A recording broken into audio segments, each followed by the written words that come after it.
Hello and welcome to Do It Yourself channel.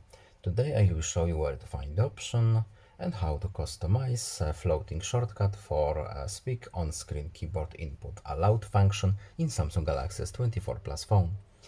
So how to make our button bigger, smaller, where to find it. So first settings. Then in settings we're looking for accessibility options menu, then vision enhancements, and now on this list we are looking for Speak Keyboard Input Aloud option.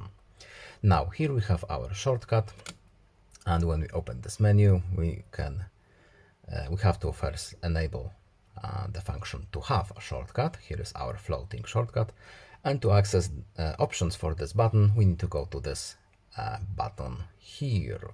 So we have here size, medium, large, as you can see. Of course we can have our fade option or on off, and we have also transparency slider. And that's all. I hope this video is helpful to you. Please leave a like and subscribe. Have a nice day and see you in the next video. Bye.